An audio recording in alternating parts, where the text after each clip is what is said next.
오늘 그 수업은 지난 시간에는 우리가 중국 동포의 이주와 정착, 그리고 우리 한국인과의 관계 등등에 대해서 살펴보았는데, 이번 주에는 우리 그 제일 한인, 자이니치 코리안이라고도 불리기도 하고, 제일 동포라고도 불리는 우리 제일 한인들에 대해서 살펴보겠는데요. 이 제일 한인들은 다른 지역과 국가에 있는 우리 제외 한인에 비교해서 어떤 특별한 점들이 있습니다. 첫 번째로 볼 수 있는 것이 이 피식민 지민의 신분으로서 이주를 해서 거주국에서 정착을 했다라고 하는 것이죠. 우리가 이제 미국이나 또는 중국이나 러시아나 간 어느 동포들도 갔을 때는 어떤 농민의 신분으로 또는 하와이에 이주를 했더라도 계약 노동자의 신분으로, 그러니까 하나의 자유인의 신분으로서 그들이 자발적으로 갔다라고 볼 수가 있지만, 우리 제일 한인의 경우는 일제 식민지기에 간 사람들의 경우는 일제 이런 피식민지 국가의 국민으로서, 사실 국민이라고 하는 말을 쓸 수 없는 것이 이제 국가가 없었기 때문에 피식민지의 피지배민으로서 건너갔고, 그것도 간 것도 이 식민지를 지배하는 국가로 갔다라고 하는 이러한 것이 하나 특별한 점이고, 그리고 또 제일 한인들이 사는 이 거주국인 일본이 세계 어느 나라보다 이 배타적인 민족주의가 강한 나라라고 하는 거죠. 그리고 이러한 배타적인 민족주의가 하나의 과거의 산물이 아니라 지금 현재까지도 강하게 남아 있고, 한인에 대한 혐오, 혐한증이라고 하죠. 또 최근에 일본의 시노쿠보 지역에서 나오는 헤이트 스피치 같은 이런 것들에서 보는 것처럼 사실 많은 나라에서 초기에는 이민자들에 대해, 특히 이제 아시아인들에 대해서 인종차별적인 그러한 편견과 또 정책들이 있었죠. 미국의 경우도 우리가 중국인의 우리가 디아스포라를 살펴보았듯이 19세기에는 이 Chinese Exclusion Act에서 중국인 배제법이라고 하는 것을 만들어서 더 이상 중국으로 들어오는 것을 차단하고, 또 미국에서 출생한 중국인조차 시민권을 부여하지 않는 그러한 차별적인 정책을 취했었죠. 하지만 지금 그와 같은 인종차별적인 하나의 이민 정책은 찾아볼 수가 없고, 러시아의 경우도 1937년에 이제 강제 이주를 해서 적성민족의 신분으로 살았지만, 소비에트 체제에서 우리 고려인들은 가장 모범적인 소수민족으로서 성장할 수 있었거든요. 그리고 중국의 경우도 우리가 지난주에 살펴보았듯이 중화인민공화국을 건설하는데 아주 혁혁한 공을 세웠고, 연변 조선족 자치주를 이렇게 부여받는 등 그러한 소수민족으로서 아주 모범적인 지위를 가졌었죠. 하지만 60년대 문화 대혁명 시기에 그러한 탄압이 있었지만, 그것은 그 이후에 다시 우리 한인들이 지위가 복권이 되고, 지금 중국이 이러한 경제 발전하는 과정에 있어서 우리 중국 동포들이 사실 어느 민족보다 더 빠르게 이렇게 이런 자본주의적인 인간으로 변모하는 것을 볼 수 있는데, 그러한 것과 비교해 볼 때 우리 제일 한인들의 경우는 여전히 그 주류 사회로 진입하기 어려운 이러한 장벽들이 아주 높게 쳐져 있다라고 하는 거죠. 우리가 지난주에 그 국제학술 대회를 했고 거기에 우리 참석한 학생들 한번 손 들어 보실래요? 그때 우리가 명단도 다 적었는데 손 들어 보세요. 우리 참석한 학생들은 그때 따로 이름은 적었긴 했지만 우리 조교한테 다시 한번 말을 해서 자기 참석 여부를 좀 알려주도록 하세요.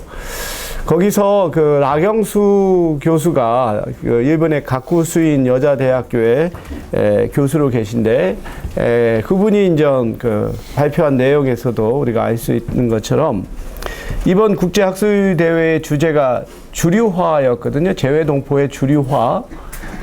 근데 이와 같은 주류화라고 하는 개념이 가장 그 적절하게 또는 현실적으로 적용되고 있는 나라는 대체로 이 서구 국가들이라고 볼 수 있는 것 같아요.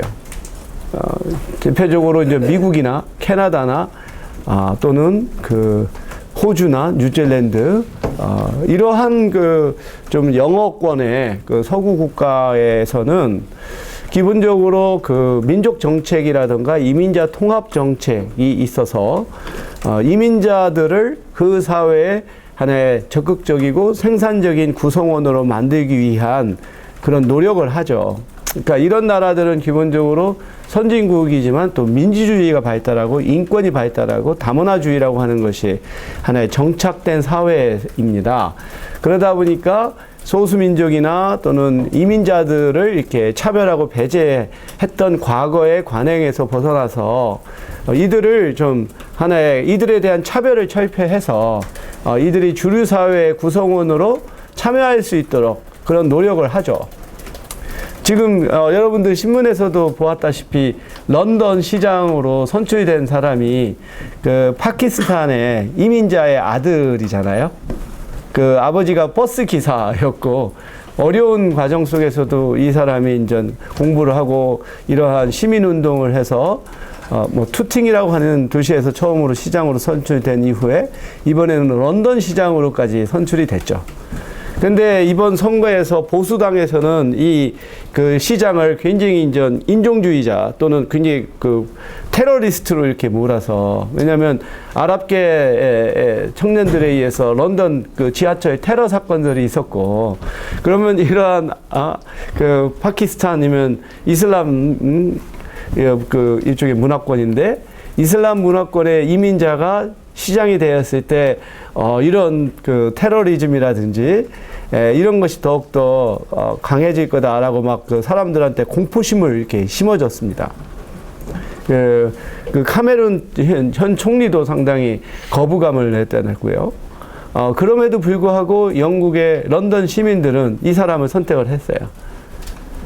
그래서 자기는 이슬람 교도이지만 그 모든 사람들을 위한 런던시를 만들겠다는 이러한 정책이 오히려 영국 런던 시민들한테 어필이 돼서 이런 이민계 2세 시장이 출현을 했어요. 우리나라에서 서울시장으로 이민자 출신이 시장이 될 가능성은 얼마나 있을까? 언제일까? 생각을 해보면 앞으로 우리 한국에서는 여전히 어려운 상황이라고 볼 수 있지만, 지금 이렇게 말한 것처럼 이렇게 선진국가 중에 민주주의와 인권과 다문화주의가 정착된 사회에서는 이민자들을 보다 더 적극적으로 포용하고 통합시키려고 하는 노력을 하고, 그러한 나라에 사는 한인들은 이 주류화라고 하는 것이 상당히 바람직한 하나의 일종의 오리엔테이션이죠. 그러니까 주류 사회에서 제공하는 기회를 적극적으로 자기가 획득함으로써 개인의 신분 상승을 이루고자 하는 거죠. 하지만 일본의 경우에서는 이 주류화가 이게 적합한 하나의 개념이 아닐 수가 있죠. 중국의 경우는 어떨까?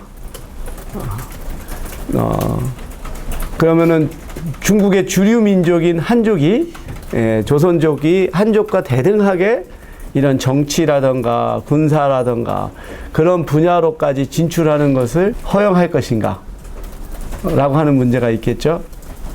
아마 일본보다는 좀 더 관용적일 수는 있어도 한계가 있을 거라는 생각을 갖습니다.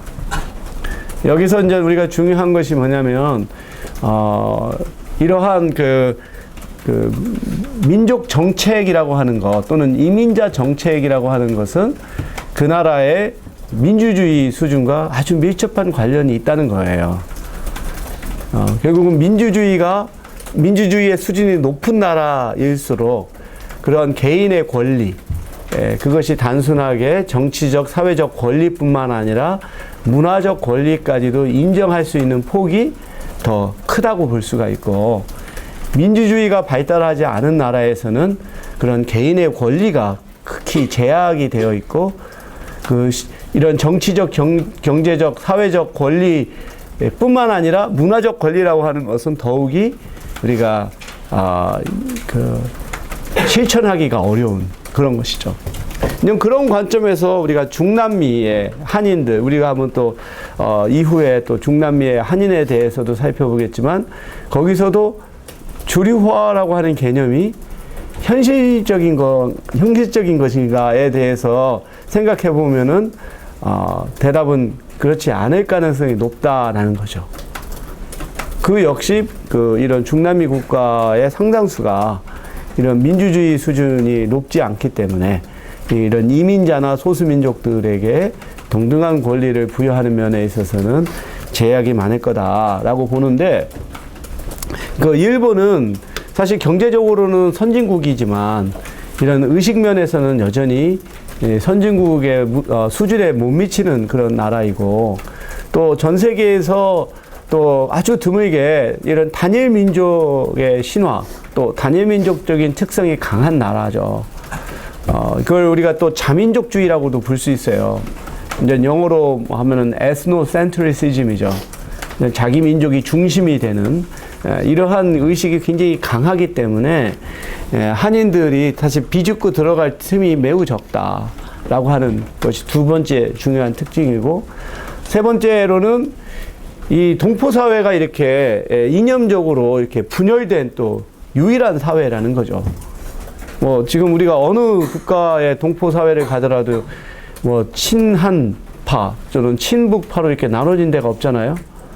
근데 일본에서는 한국을 지지하는 민단, 그 다음에 북한을 지지하는 총련으로 이렇게 나눠져서 여전히 둘 사이가 화합하지 못하는 이런 상황에 처해져 있고요. 따라서 거주국 사회로의 완전한 통합이 아주 매우 어려운, 불가능하다고는 볼 수 없겠지만, 그리고 또 개인적인 수준에서는 이루어질 수 있죠. 하지만 집단 수준에서는 상당히 어렵다라고 볼 수가 있고, 이로 인해서 제일 한인들의 어떠한 정체성, 나는 누구인가라고 하는 정체성이 다른 어느 국가에 있는 한인에 비교해서 매우 복잡하고, 경우에 따라서는 좀 심한 말일 수도 있지만 좀 자기 분열적인 그런 양상까지도 보이는 그런 곳이다라고 볼 수가 있습니다. 그래서 다음 페이지는 이 부분을 좀 더 자세하게 설명을 했어요. 결국은 이 앞에서 얘기했던 부분들과 마찬가지인데, 그러다 보니까 미국이라든가 캐나다라든가 유럽이라든가 중국 같은 데서의 제외 한인들은 그 나라의 국적을 취득하는 것이 당연하고, 또 그것이 바람직하고, 그 나라의 국적을 취득했다고 해서 하나의 민족 정체성을 상실하는 거라고 생각하지 않는 것에 비교해서, 일본에서는 한국 국적을 포기하고 일본 국적을 취득하는 것이 마치 한민족의 정체성을 상실하는 것이라고 하는 인식이 강한 거죠. 그래서 이러한 특별한 경험은 일제시대의 강제 연항이라든가 일본에서 겪은 뿌리 깊은 편견과 차별의 일종의 대항에서 생겨난 것이다 라고 우리가 볼 수가 있습니다. 제일 한인들의 이주와 정착의 단계는 크게 우리가 네 가지 단계로 구분할 수가 있는데요. 1910년부터 1945년은 식민 통치 시기이고, 두 번째로는 1945년에 이제 해방이 되고 나서 그 많은 수가 한국으로 귀환을 했죠. 그리고 1965년 어떤 이 일본과 한국 간에 이제 한일 협정이 맺어지죠. 박정희 대통령에 의해서 일본으로부터 차관을 얻어들이는 게 주된 목적이었죠. 그래서 한일 협정을 통해 이제 한국 정부는 이거는 전쟁에 대한 배상금, 식민 통치에 대한 배상금의 성격을 띠는 것으로 생각하고, 그 일본 정부로부터 받은 이 차관을 한국의 경제 발전에 사용을 했죠. 하지만 일본 정부는 그걸 어느 문구에도 일종의 배상금이라고 하는 게 없어요. 일종의 이제 선의에 의해서 지원한 것으로 이렇게 하죠. 지금 이러한 역사가 마치 되돌이표처럼 반복되는 것 같아요. 이번 정신대 종군 위안부 여성들에 대한 한일 정부의 협의 내용을 봐도 일본 정부는 일종의 이제 그 과거의 사에 대한 사죄라고 하는 것이 없는, 그리고 또 지금 소녀상 철거를 놓고서도 지금 양국이 해석이 다른, 아주 정말 계속해서 자신들의 책임을 이렇게 인정하지 않는 관행을 계속해 오고 있는데, 이래 한일 협정의 중요한 내용 중에 하나가 일본에 거주하는 제일 한인의 법적 지위를 어떻게 정할 것인가에 관한 것입니다. 이제 그 부분은 좀 이따 다루겠고요. 그리고서 이제 1980년부터 일본 사회가 국제화의 길을 걸어가요.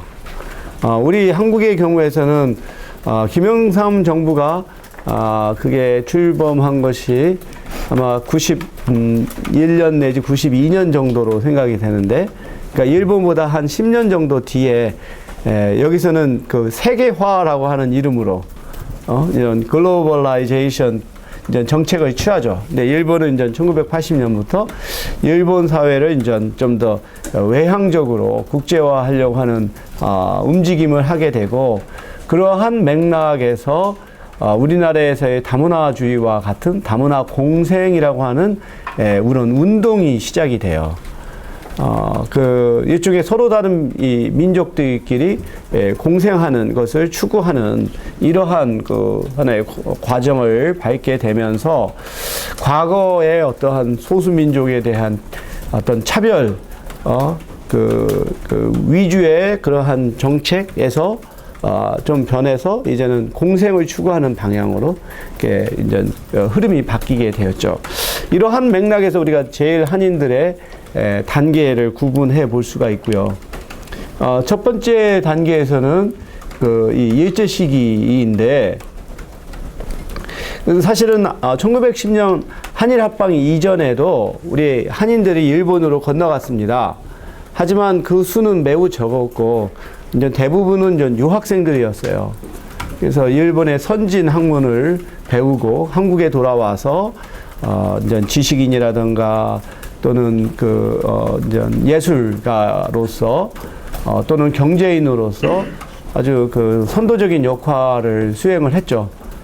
이광수 같은 사람은 또 문학이라고 하는 분야에서, 인천 김성수는 또 교육이라고 하는 분야에서 또 선도적인 역할들을 했는데 그 수는 적었고, 그리고서 또 한일합방 이전에는 이제 외국인 노동자들의 유입을 금지했기 때문에 한인들이 이렇게 일본으로 건너가기가 어려웠습니다. 하지만 한일합방을 통해서 한인들이 일본 제국의 신민이 되고, 그러면서부터는 입국으로부터 이제 입국 제한이 이제 풀리게 되죠. 그리고 1914년 1차 세계대전이 일어나면서 일본의 아주 경제가 활성화되고, 노동력이 부족하게 되면서 한인들이 이제 일본에 이제 노동 이민자로서 대거 이주하게 됩니다. 그리고 일본의 자본가들은 그 한인 노동자들을 유치하기 위해서 굉장히 아주 적극적인 좀 마케팅을 벌여요. 그래서 일종의 그 브로커를 한국에 파견해서 이 사람들이 이제 각 동네를 다니면서 이제 일본에 가면은 뭐 큰 돈을 벌 수 있다. 라고 해서 이제 이러한 노동자들을 모집을 해서 갈 정도로 그래서 일제 식민지 시기에서는 한인들이 아주 이제 이러한 노동 이민자의 신분으로 일본으로 많이 건너가게 됩니다. 그래서 일본에서 이렇게 한인들을 이렇게 끌어들이게 된 주된 일종의 흡입 요인이 일본의 어떤 경제 그 부흥으로 인한 노동력 부족이라고 하는 것이 한인들을 끌어들였다면, 한국에서 배출하게 되는 요인에는 그 가장 컸던 것이 이제 그 우리 조선인들의 어떤 그 농업이라든가 수공업의 일종의 붕괴라고 할 수 있어요.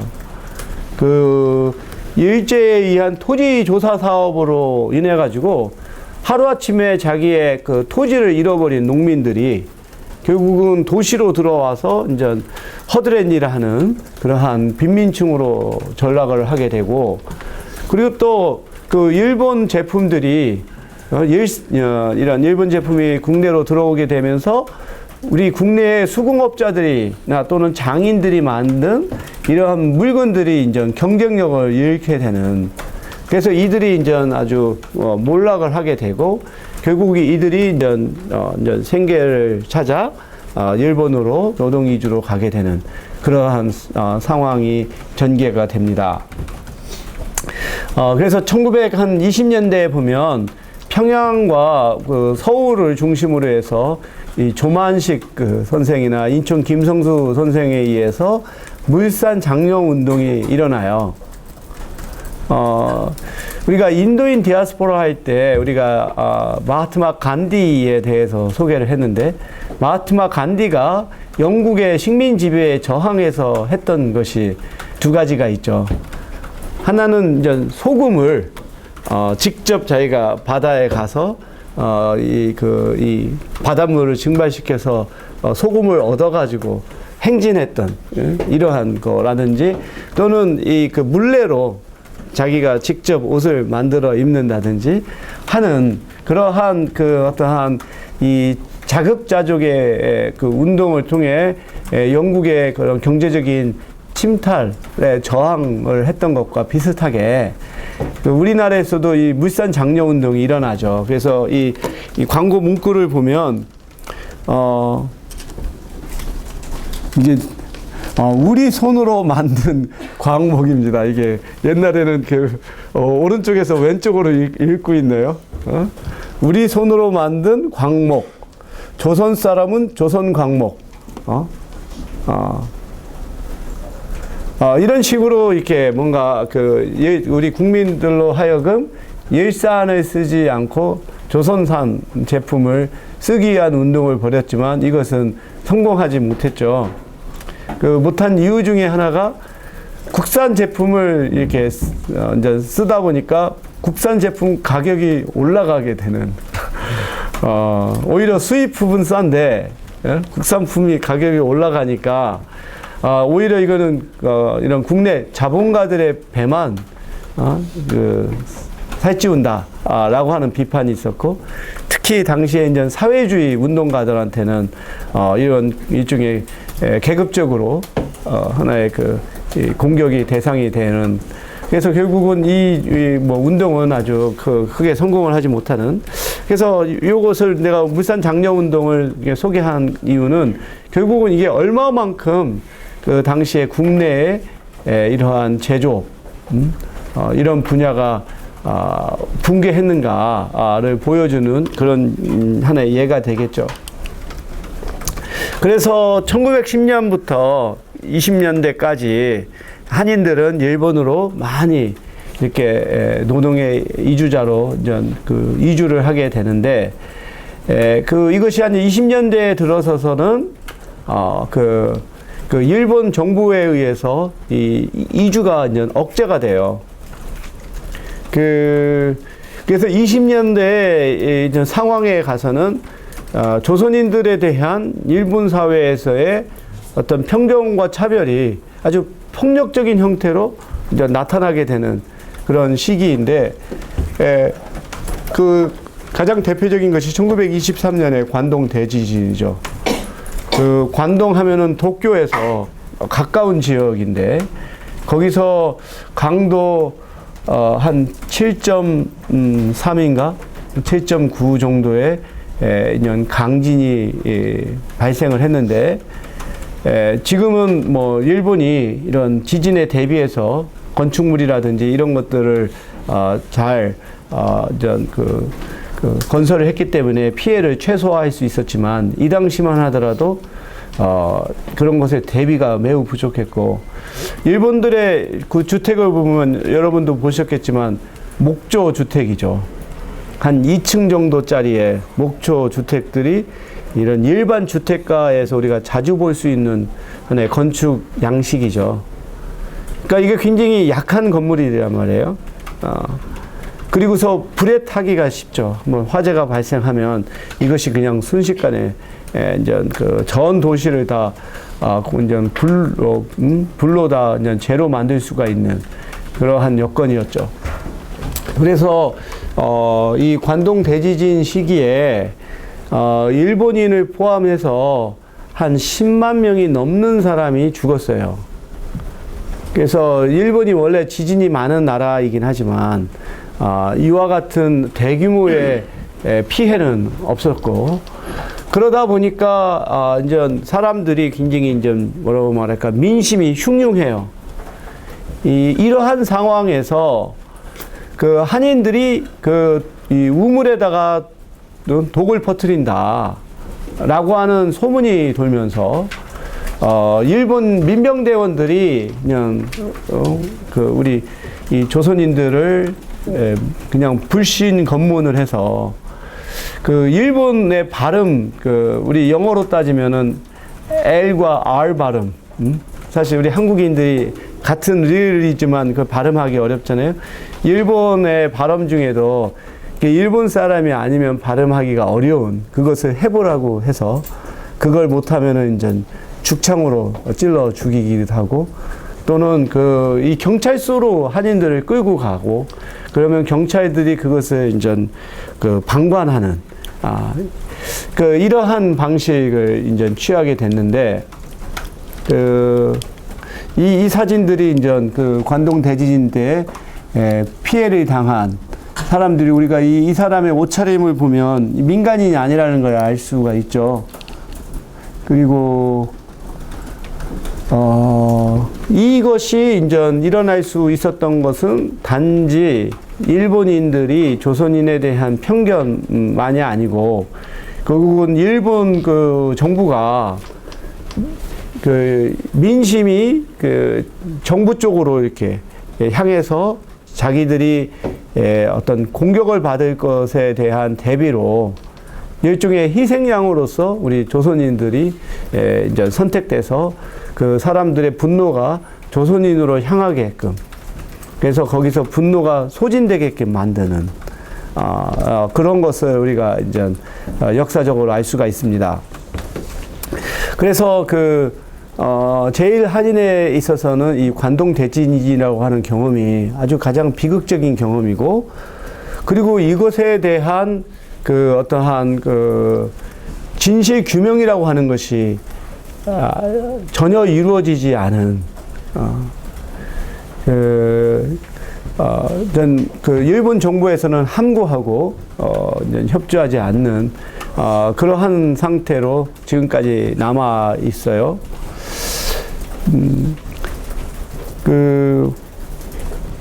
미국 우리 재미동포에 대해서도 이제 앞으로 다루겠는데, 이제 재미 한인의 경우에서는 1992년 4월 29일 LA 폭동이 또 같은 하나의 역사적 경험이라고 할 수 있습니다.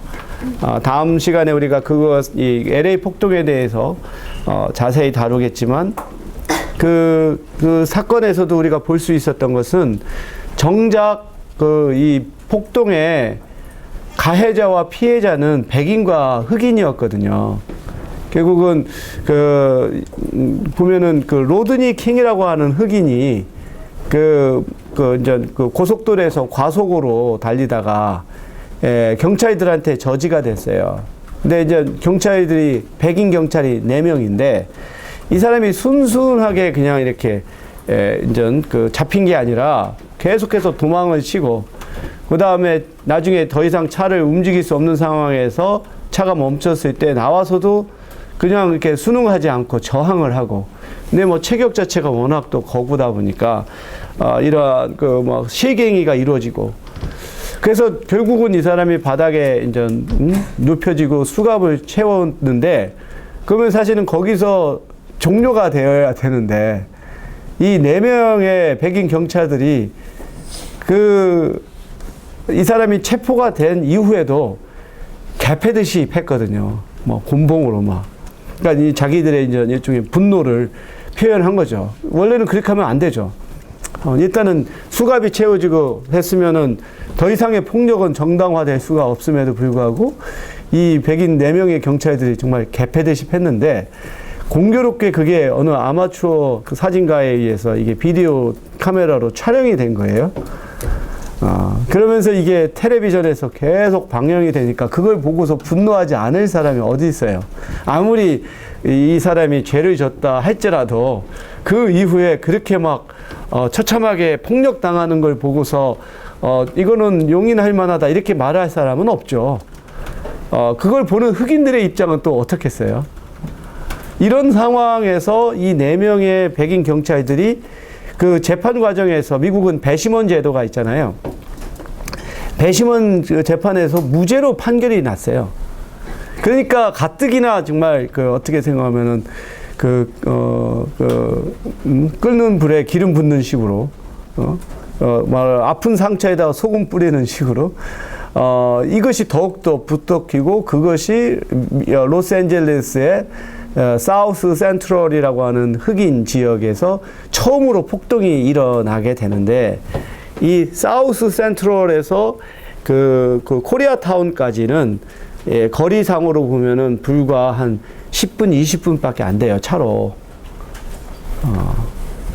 그런데 그 코리아타운 너머가 어디냐면은 비버리 힐스입니다. 그러니까 이 흑인 폭도들의 뭐라고 말할까, 이런 폭동이 저지 안 되면 미국의 가장 부촌 중에 하나라고 하는 비버리 힐스까지 이룰 수 있는 상황이 됐고, 이 상황에서 백인 경찰들은 딱 비버리 힐스 입구를 지킨 겁니다. 그리고서 흑인들이 완전히 코리아타운의 한인 상가들을 약탈하고 불지르고 하는 것을 그냥 하게끔. 이게 같은 맥락인 것 같아요. 그러니까 결국은 백인 경찰들은 흑인들의 분노를 한인들에게 이렇게 쏠리게 하면서 기득권을 지키려고 했던 것과 마찬가지로 이런 대지진의 피해로서 이러한 흉흉하고 분노한 민심이 정부를 향하지 않고 이러한 우리 한인들에게 쏠리게 한 것과 거의 우리가 유사한 경험이다 라고 볼 수가 있죠. 근데 또한 아이러니한 거는 이게 정작 우리 제일 한인들이 이런 관동 대지진의 직접적인 피해자이지만 우리 제일 한인 사회에서 이 사건에 대한 진실 규명을 하자는 움직임이 없다는 거, 이건 또 무엇을 의미하는 것일까? 그만큼 일본 사회에서 이런 것에 대한 문제를 제기한다는 것이 얼마만큼 어렵다라고 하는 것을 반증하는 예라고도 볼 수가 있겠죠. 근데 앞서 말했던 것처럼 이렇게 20년대에 와서는 한인들에 대한 일본의 이러한 어떤 탄압 또는 배제가 본격화되었고, 그 이유 중에는 1929년에 세계 대공황이 불어닥치면서 일본에서 또 경기가 침체가 되고 실업 문제가 발생하기 때문에 결국은 내국인 노동자를 보호해야 하는 상황이었고, 이 상황에서 조선인 노동자들이 일본으로 들어오면 올수록 일본 내국인 노동자들에게는 더 불리한 여건이 형성되니까 일본 정부가 그것을 차단하려고 한 거죠. 근데 사실 법적으로는 일본 시민이기 때문에 그것을 억제할 그러한 명분이 또는 법적인 근거가 없지만, 이쪽에 그 한국에서 조선에서 일본으로 이렇게 배를 타고 오는 것 자체를 이제 검문을 통해서 그 한인들의 도항을 저지하려고 했습니다. 그냥 그럼에도 불구하고 어떤 밀입국을 한다든지 하는 방식으로 해서 우리 일본에서의 한인 사회는 지속적으로 이제 증가를 하게 됩니다. 그래서 일본의 저지에도 불구하고 이 한인들의 수는 1920년에 3만 명에서 1944년에는 193명까지 뭐 엄청나게 빠르게 증가했죠. 그리고 이제 지리적인 이유로 제일 한인들은 경상도, 제주도, 전라도와 같은 이 한반도 남부 지역에서 많이 이주를 하게 됩니다. 특히 이제 이 제주도와 그 일본의 오사카하고는 아주 깊은 관련이 있어요. 우선은 제주도와 오사카항을 연결하는 그 배가 있었고, 그래서 이제 일본으로 이렇게 도항하기가 쉬웠을 뿐만 아니라, 또 제주도는 조금 이따 다루겠지만 제주 4.3 사건이라고 해서 제주도민에 대한 군대 또는 이제 뭐 어떤 서북 청년단과 같은 일종의 그런 우익 그런 단체들에 의한 집단적인 학살 이런 것들로 통해서 생존을 찾아 이 일본으로 건너가게 되는 그러한 또 어떤 계기가 있었습니다. 그래서 통계를 볼 것 같으면 경상남도 출신이 39%, 제주도를 포함한 전라도 출신이 25%, 그리고 또 경상북도 출신이 16%로서 이 경상도가 다수를 차지하고 나머지는 이 전라도와 제주도민이라고 우리가 알 수가 있고요. 그래서 이러한 이주가 이제 일종의 지연을 통해서 이루어지다 보니까 어느 한 지역에 어느 지역 출신의 사람들이 이렇게 모이게 되는 그러한 또 현상을 낳게 됩니다. 그래서 1920년대 제일 한인 가운데서 가장 높은 비율을 차지했던 집단은 노동자들이고, 이들은 주로 직공, 광부, 토건, 인부 이런 식으로 우리 식으로 하면은 저숙련 노동자들을 구성을 하게 되고, 또 상공업이 발달한 교토, 오사카, 고베 그리고 탄광 지역인 후쿠오카에서 살게 됩니다. 그래서 이들은 일본인들이 하기 싫어하는 가장 힘들고 더럽고 위험한 그러한 직종에 종사하게 되죠. 그래서 한인들이 종사하는 직업으로서 지금까지도 하나의 하나의 우위를 보이는 직종이 두 가지죠. 하나는 야키니크라고 하는 불고기점하고, 두 번째로는 빠찡고. 그래서 일본에서는 이 빠찡고 문화가 굉장히 발달했죠. 그래서 일반 주택가에서도 그냥 꼬마들도 할 수 있을 정도로 그런 제약이 없고, 우리 한국에서는 이러한 이런 도박이든 또는 우리가 그걸 뭐라고 부릅니까? 또 사행성 사업에 대한 규제가 강한 편이잖아요. 카지노 같은 경우도 이렇게 좀 폐광 지역의 경제 발전을 위한 목적으로 하거나, 그래서 외국인들만 카지노를 출입할 수 있게 하거나 하는 방식으로 상당히 카지노에 대해서는 우리나라 정부가 좀 상당히 좀 억제책을 취하고 있어요. 근데 그 부분은 조금 내가 보기에는 좀 독특하다는 생각이 들어요. 내가 그게 나쁘다는 말을 하는 것이 아니라, 그, 많은 나라에서는 사실은 이 도박은 그, 정부가 손쉽게 돈을 벌 수 있는 방법이거든요. 경우에 따라서는 정부가 이제 도박 사업을 만들기도 하고 그래요. 그리고 어느 한 지역을 활성화시키는 방법으로 제일 먼저 개발하는 게 대형 카지노 사업이거든요. 그 마카오라든지, 예, 그런 지역은 아예 그냥 이 카지노 산업으로 되어 있잖아요. 한 가지 또 재미난 예가 있는데, 우리가 그 시드니에 가보면 꼭 들리는 곳이 시드니 오페라 하우스잖아요. 이 시드니 오페라 하우스가 무엇을, 어떤 모양을 본따서 졌다고 생각하세요? 아니, 시드니 오페라 하우스의 건물이 어떤 것을 본따서 디자인했다고 생각하세요? 오렌지. 그렇죠. 오렌지. 그게 오렌지를 이렇게 딱딱 잘라놓은 것을 세우는 거거든요. 그 건축가가 덴마크 출신의 건축가입니다. 내가 이름을 잊어버렸는데, 그런데 이 시드니 오페라 하우스가 지금과 같은 건축물로 선정되는 것은 굉장히 우여곡절이 있어요. 그래서 이 시드니 시에서 뭔가 자기 도시를 상징할 수 있는 이런 건물을 짓기로 하고, 오페라 하우스의 부지로 이렇게 항구에서, 그 지역이 굉장히 독특해요. 이 땅에서 바다로 이렇게 마치 좀 뭐라고 말할까, 좀 뿌리처럼 이렇게 튀어나온 곳입니다. 그곳에 이제 오페라 하우스를 졌기 때문에 전경이 기가 막히게 좋죠. 그래서 좀 세계적인 건축가들이 다 응모를 했어요.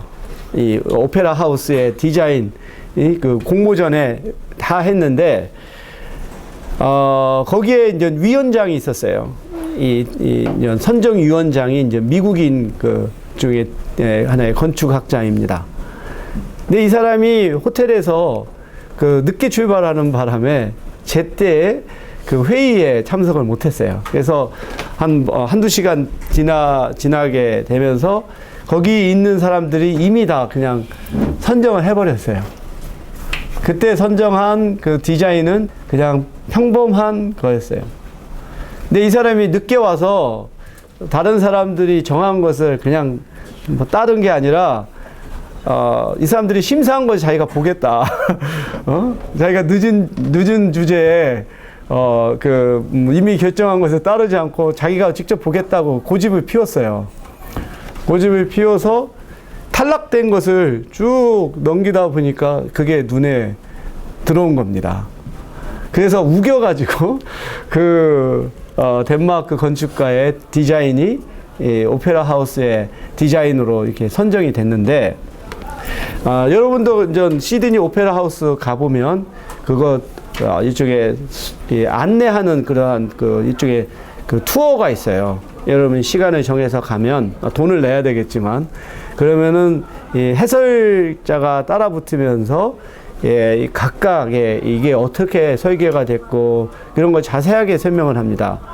저는 2번을 다 들었고 또 책도 봤고, 그래서 이 디자인에 대해서 굉장히 아주 나름대로는 지식을 갖고 있는데, 근데 지금도 짓기 어렵지만 그 당시에는 이 시드니 오페라 하우스를 짓는 것이 굉장히 건축학적으로 굉장히 어려운 사업이었습니다.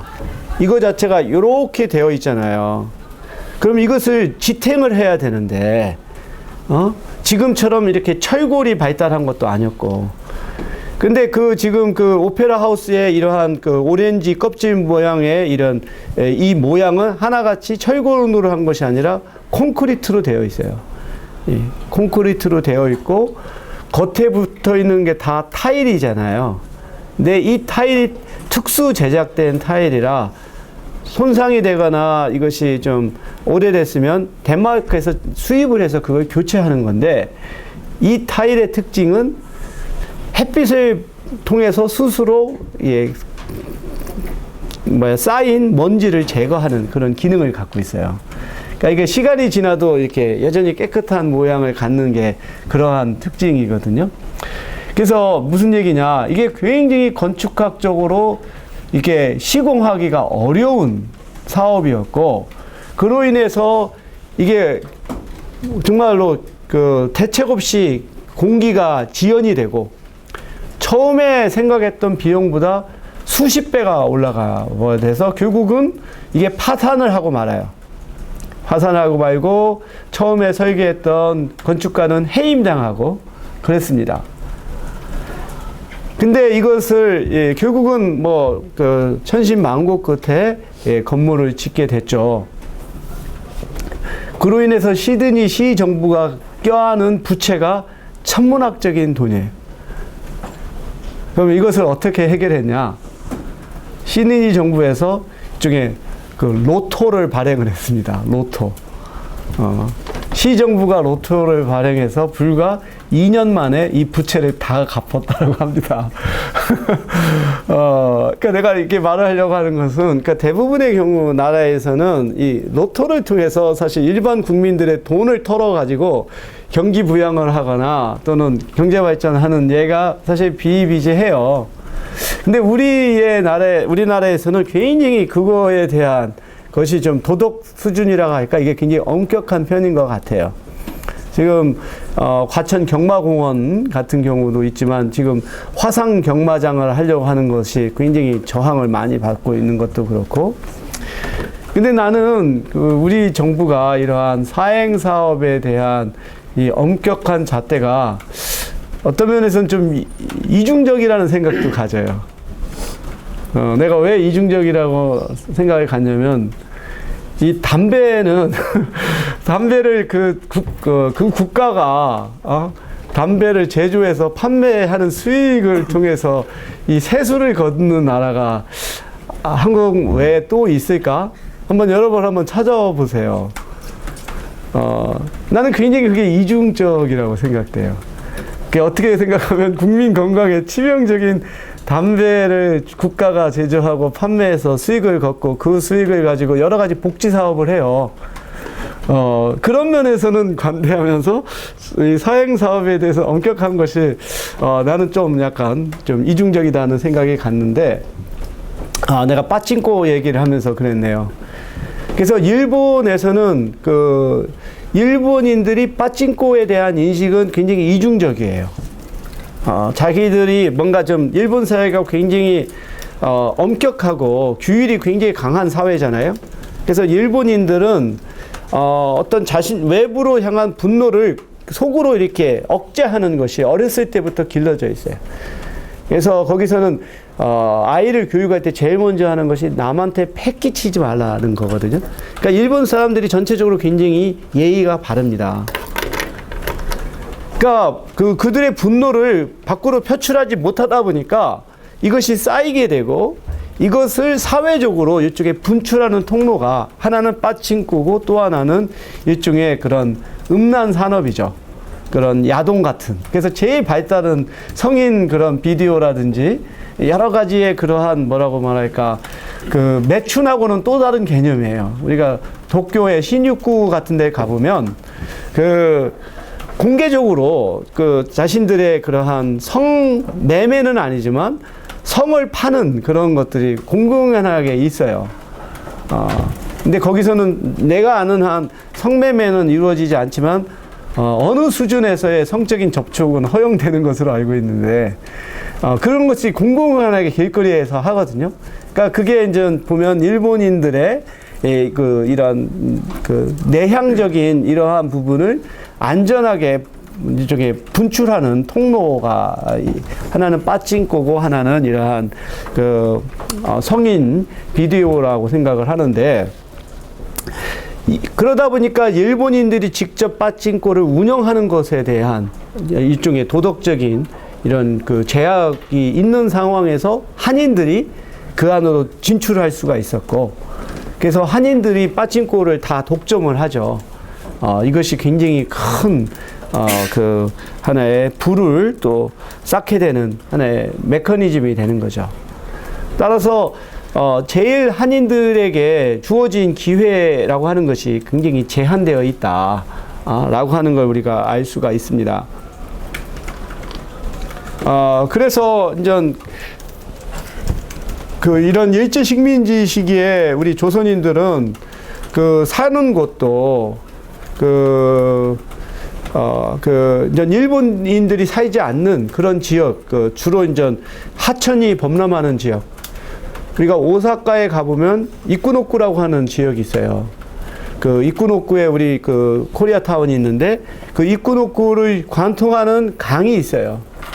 거기가 이제 우리 조선인들이 처음에 살던 지역이죠. 그래서 우리식으로 따지면 청계천과 같이 이게 범람하는 그 지역에서 생활하고 또 대지를 기르고 또 사회에서 굉장히 천대하는 직업에 종사하고 이렇게 된 것이 일본인들의 눈에는 우리 제1조선인들이 굉장히 아주 더럽고 예의 없고 아주 폭력적이고 위험한 존재라고 하는 인식이 이제 이게 딱 강화가 되는 거죠. 그것이 이제 여전히 일본인들한테는 남아 있다 라고 볼 수가 있습니다.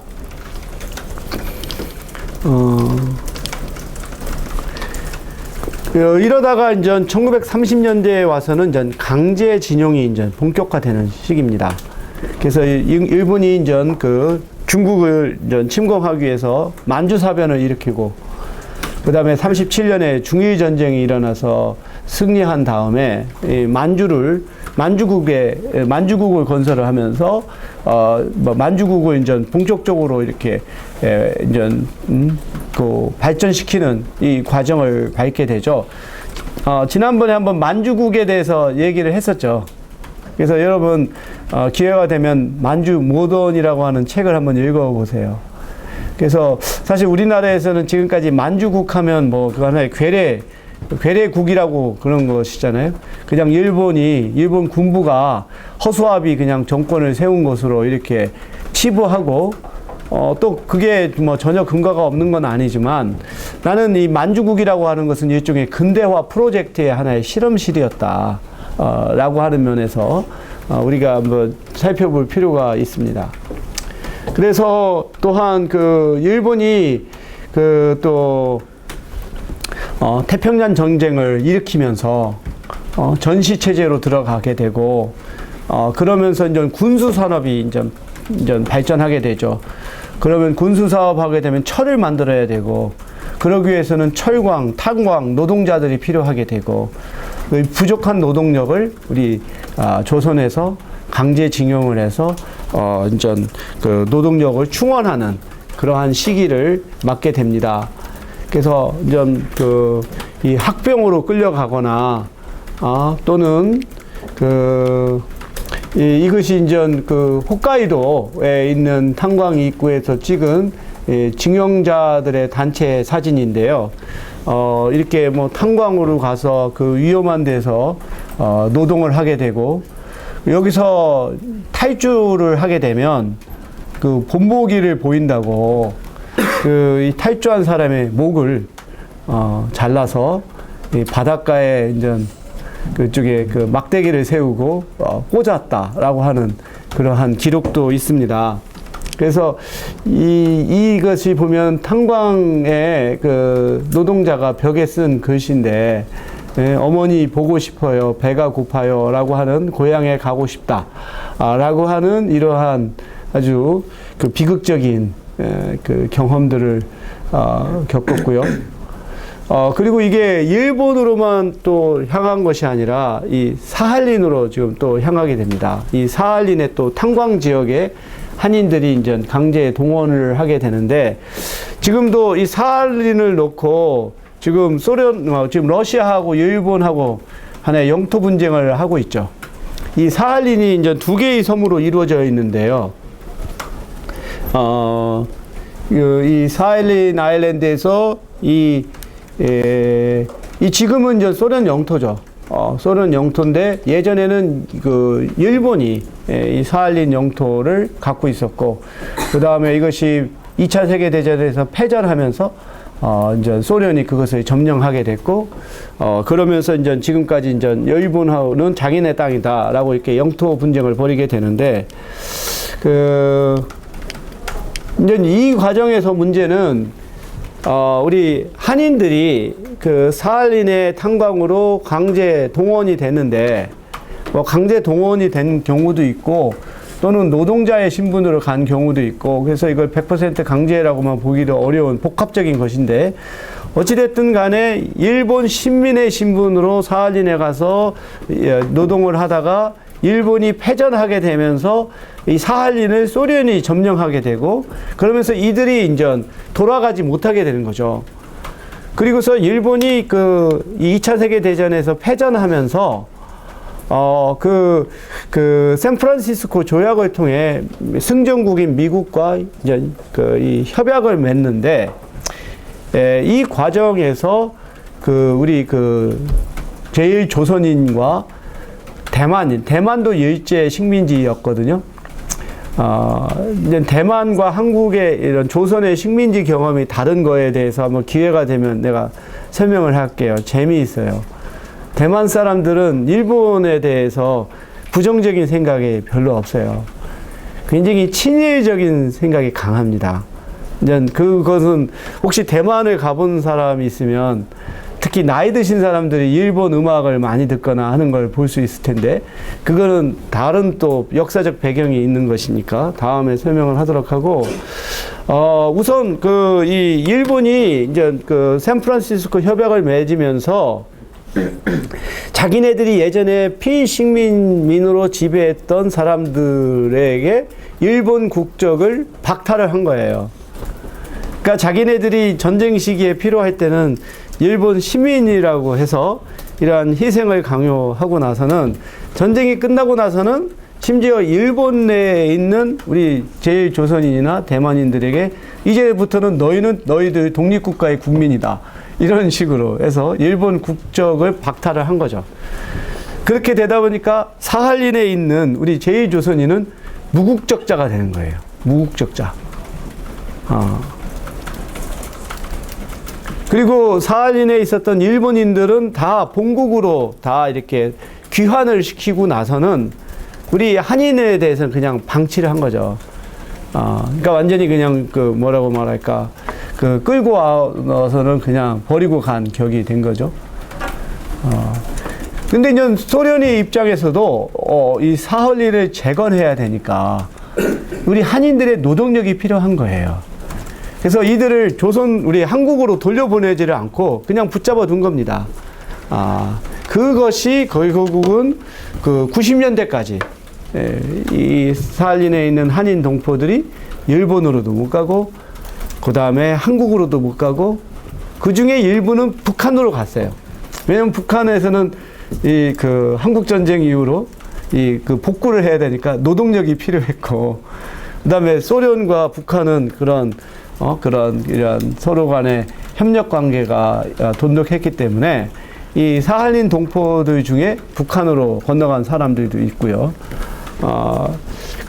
이런 과정에서 결국은 이게 한국 정부하고 소련 정부가 국교를 수립하고 나서야 비로소 이 사할린 동포들이 이제 모국을 방문할 수가 있었고, 이 상황에서 이 1세들이 한국으로 돌아올 수 있게끔 그런 협약이 맺어집니다. 여기서 일본 정부가 일종의 그러한 자기들의 어떤 도의적인 책임을 지는 방식으로 이들의 아파트 건립 비용을 대요. 그렇게 해서 만들어진 것이 안산과 인천에 있는 고향마을이라고 하는 아파트입니다. 그래서 주택공사가 이런 사할린의 영주귀국 1세 노인들을 위해서 아파트를 졌어요. 그 비용이 일본 정부로부터 오고, 그 다음에 1년에 1회인가? 아마 1회로 나는 생각되는데, 방문할 수 있는 여비가 나와요. 그리고 이 노인들이 한국에서의 어떠한 생활, 뭐 생활비라든지 또는 의료 혜택이라든지 여러 가지의 복지는 한국 정부가 담당하는 식으로의 지금 이루어지고 있습니다.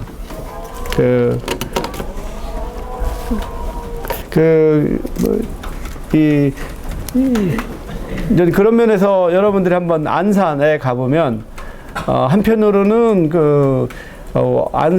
안산역에 내리면 바로 건너가면은 국경 없는 마을이라고 하는 이러한 다양한 이주민들의 그러한 마을 공동체가 있고, 또 이 고향 마을이라고 하는 또 이 사할린 동포들의 그러한 또 공동체를 또 볼 수도 있고, 그렇습니다.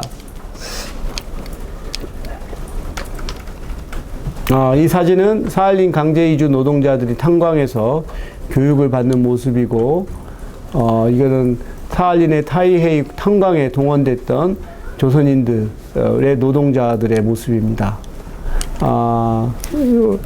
그래서 시간이 다 돼서, 이제 우리가 뭐 기회가 되면 또 사할린 동포들에 대해서도 설명하겠지만, 이들이 소련에서 이제 그의 모든 생애를 다 했기 때문에 사실 한국말을 하는 사람이 이제 적고, 러시아식의 사고방식과 또 생활 양식이 몸에 배어 있어요.